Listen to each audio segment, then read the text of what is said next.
Hey guys, Todd coming at you, Jet Ski Jockey channel. I want to do a video today I've been putting off for a long time. That's just because I really don't know how to put the things that I'm going to say, but it's been on my heart for a long time to do this video. And went to church this morning, and the sermon was, a big talking point was, why are you here?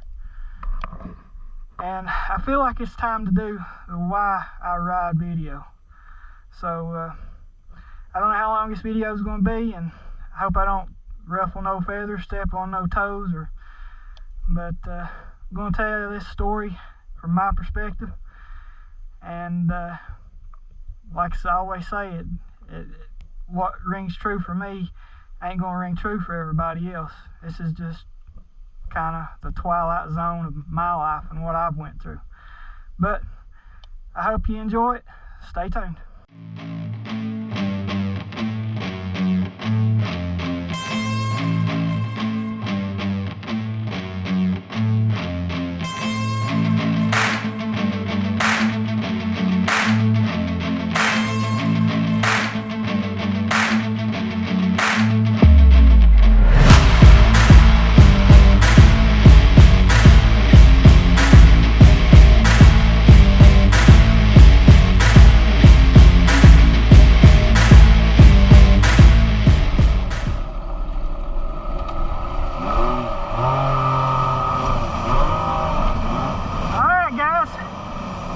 Good to be back with you on another jet ski vlog today. Like I told you, I've been putting this one off for a real long time, and I got good reason why that I put it off for a long time. There's no way I can prove what I'm saying is true to you. You just have to take what I'm telling you at face value and what I've been going through. And why am I even doing this video? Because for the most part, ain't nobody really cares. I know that. But when God puts something on your heart for so long to do and you don't do it, you just want to do it clear the air. So that's what I'm trying to do today. And plus, I'm hoping to eliminate some harassment that I feel like I've been taking for years by being quiet about this and not really saying anything. But as you guys know, I had the kidney transplant 26 years ago, right? I played college football. I was playing defensive tackle for Concord University in Athens, West Virginia. I was an all-state high school football player. Lifted weights. I held all the high school weightlifting records at my school. I was fast. I wasn't just strong. I was fast. I run a high 4.740 and weighed over 250 pounds. Bench press 405 is what my bench press was. But anyway, I played a year at Concord. I hate to go into this because it's gonna make this video so long, and that ain't what I want to do. And I get so sick of telling this story that I've never done it on YouTube. So I mean, not this way.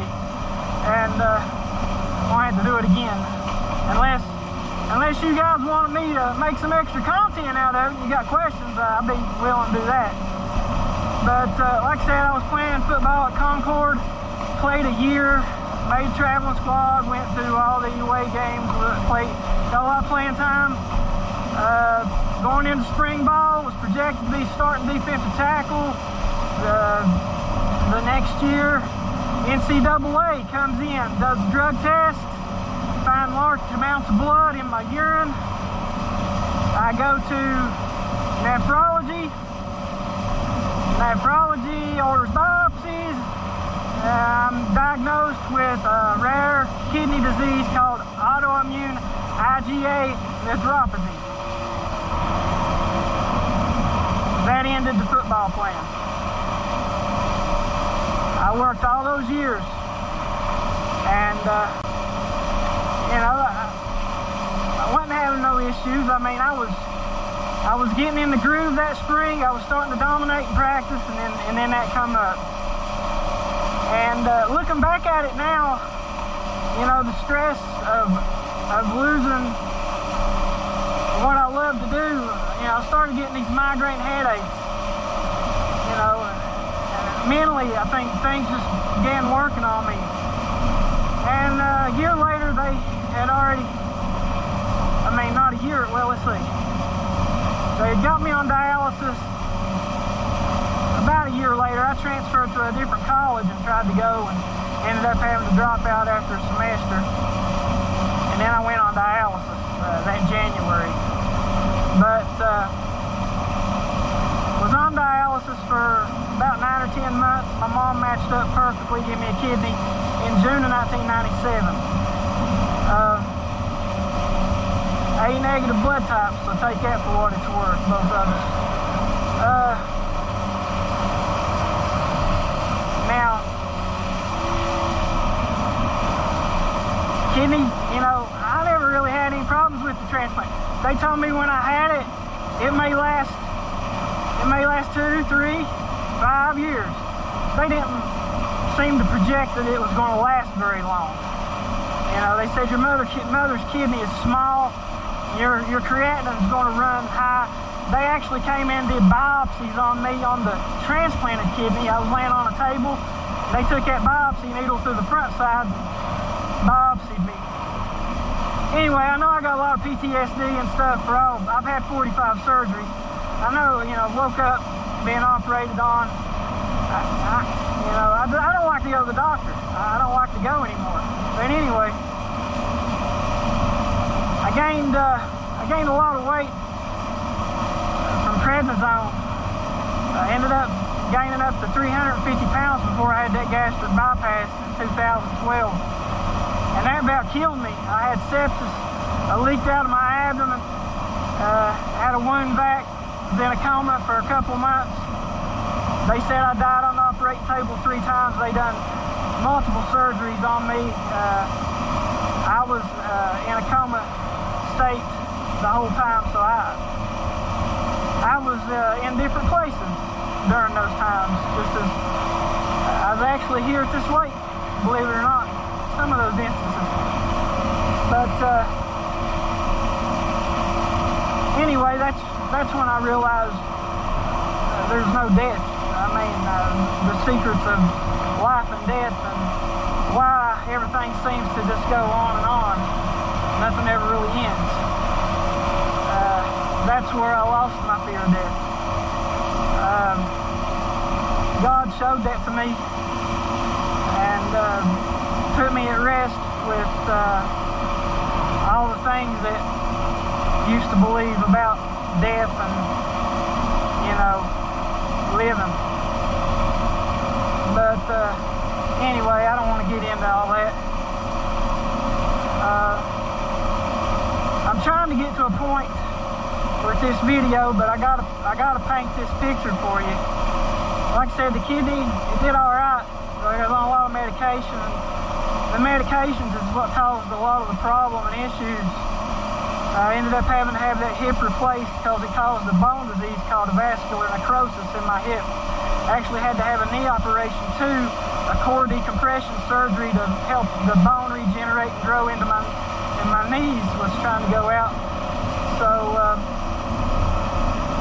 had a lot of bad side effects. I was driving a truck on a surface mines. I don't know if y'all know what a surface mines is. In West Virginia, they go and blow the tops off these mountains, and you have these big giant coal pits with these big giant, it's like Star Wars when you work at night there. It's like you're in Empire Strikes Back or something. Anyway, I worked and did that, and all that medicine, that rejection medicine, the CellCept, the cyclosporin, the prednisone, made it really hard for me to work I was feeling sluggish and things. Couldn't stay awake. You know, and on top of that, it was medicine probably killing me. So around 2006, something in my head clicked and said, man, something just told me you don't need that, Todd. Don't take none of it no more. Stop it. Just stop taking it. So I quit all the rejection medicine, done all that, went back to the doctor a year later, and they knew the levels wasn't there for that medicine. They was asking about my medicine, if I was taking it, and I told them no, and they said, when's the last time you took it? I said, I ain't took it in a year. And they like to fell out on the floor. They didn't know what to think about that. And I said, well, you want me to go back on it? And they said, no, if you've done this good without it, you don't need it. Stay off of it. I was like, okay, that's fine with me. So that's what I did. So anyway, later on I started developing blood clots in my legs, and I had to have a filter put in. Long hours sitting driving trucks and stuff, but I started having a lot of blood issues. I don't know if the medicine caused me to start having blood issues or what. Their explanation was the waters are murky when it comes to dealing with blood issues. They was a team of doctors that would come in, study me, do all this. They never could give no answer. So they kept me on Coumadin. I stayed on Coumadin for about over 10 years.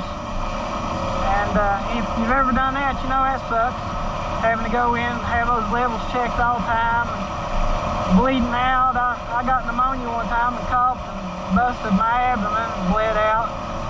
I had problems with ulcers because of the gastric bypass.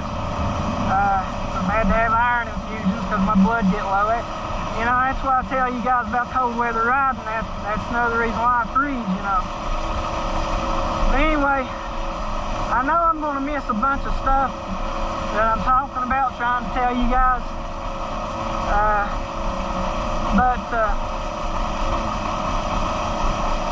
For the last over 10 years, 10 to 15 years, I go to the doctor, something happens, I'm in the doctor's office, I'm in the hospital. Here comes their little nephrologist around to see me. And I will never forget, I was in Wake Forest one time. He come around, he kneeled down beside my bed, he said, you know it's getting time, don't you? And I mean, this is like 7, 8 years ago, maybe 6, 7 years ago, something like that. Under 10 years ago, I had an issue. I was in the hospital for something, probably a blood transfusion. But anyway, I go to the kidney doctor. I go, you know, you got 6% kidney function. You know, your creatinine's 9. You're going to die without dialysis. You know,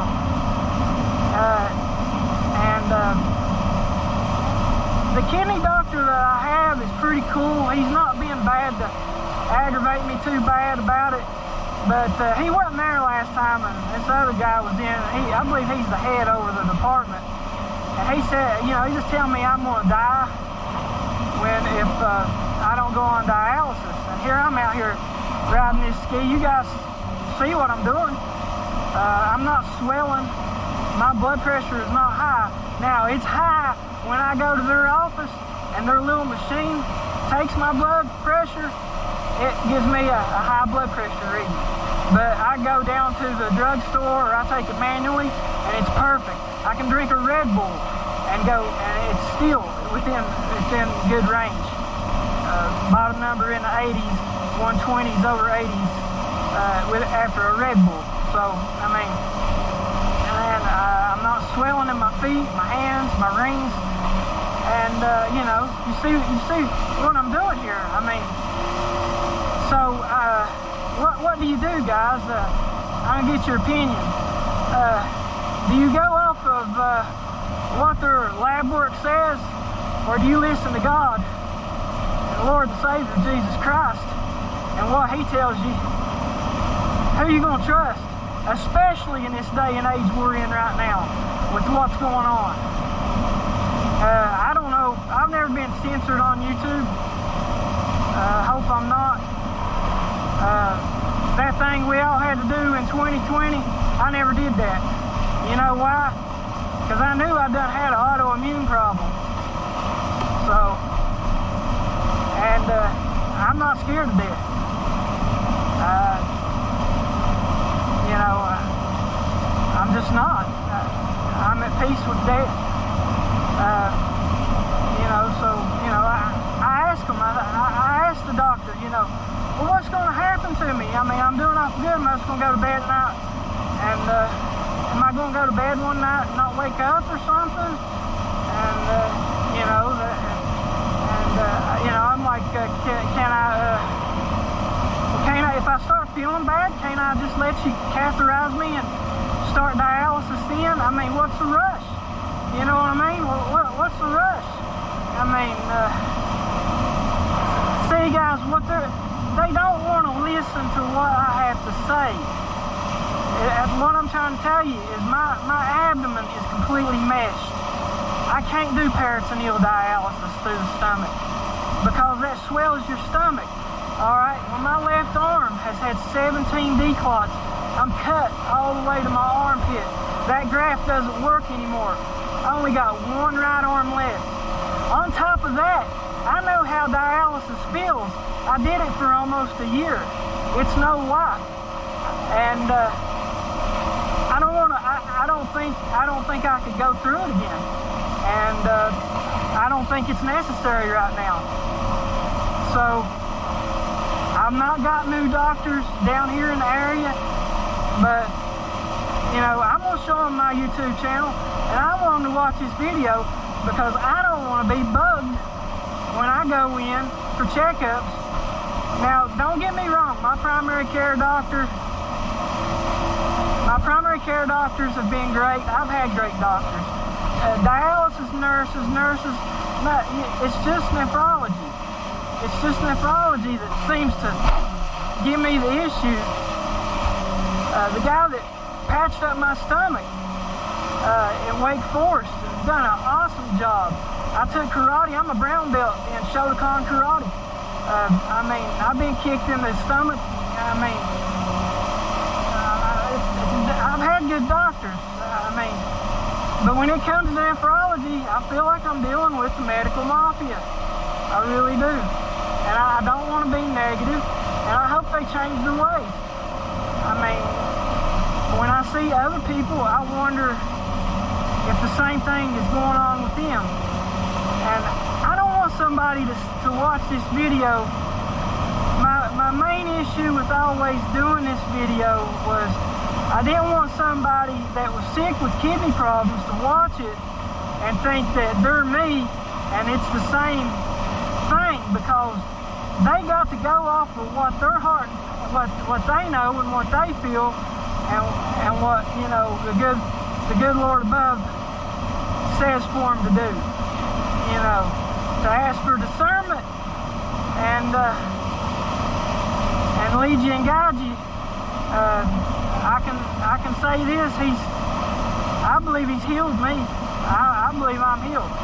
Does that mean I'm going to change things in my life, the way things are set up? No, I'm not. I need my medical coverages. I need everything I got, you know.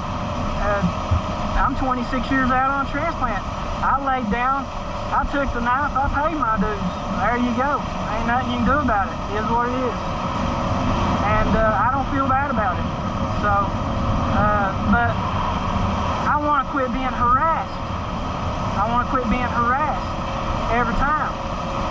If I get sick, I'll do something. But there's just so much to this. And I'm, like I said, I'm thankful. You know, Christ gives me the strength to do what I do. You want to know where I stand? Jesus Christ is where I stand. I'm able to do what I'm able to do because of Jesus Christ. That's it. When I was laying in those other places in that coma, when I was in those other places, wherever they were, I wasn't in all good places. I was in some bad places too. I remember I had a guy who had a gun to my head. He was getting ready to pull the trigger. He done killed my mommy. And I called out to Jesus. And that's when I come out of my coma and I was holding my daddy's hand. And I'm thankful for my mommy, my daddy, and my aunt. I'm thankful for them, that I had them through that time. Because when you're down and out, you see who you really got. But guys, don't pertain too much to jet skiing. Hope my battery didn't go dead and I'm just rambling on. But don't pertain too much to jet skiing, but I feel like it's a video that needs to be done. If you got any questions or anything, I'll make some more videos about it and give you some answers. But that's me, that's what I'm doing. And if we can't explain the 6% kidney function, and that bothers you and you're stuck on science and you believe in what the professionals always say, I plead with you to take a hard look at me, and when you look at me, I want you to think about the Lord and what He can do, what He's capable of, because I'm not going anywhere till He says I'm going somewhere. There ain't a thing that can touch me, because I got the breastplate and full armor of God on. There ain't nothing can penetrate me. I'm not perfect. I have to repent and ask for forgiveness daily, but you know, that's it. I just hope one thing. I hope when this life is over, if it is, however it's over, however it works out, you know, it ain't like this again. I hate like this fallen world that we live in. But guys, I know I've left a bunch out, and don't mean to ruffle any feathers, but I appreciate you watching. Like as always, I appreciate you hanging with me, and I'll try to get a good practice session here today. But this has been Todd for the Jet Ski Jockey. We'll catch you on the next one. Over and out.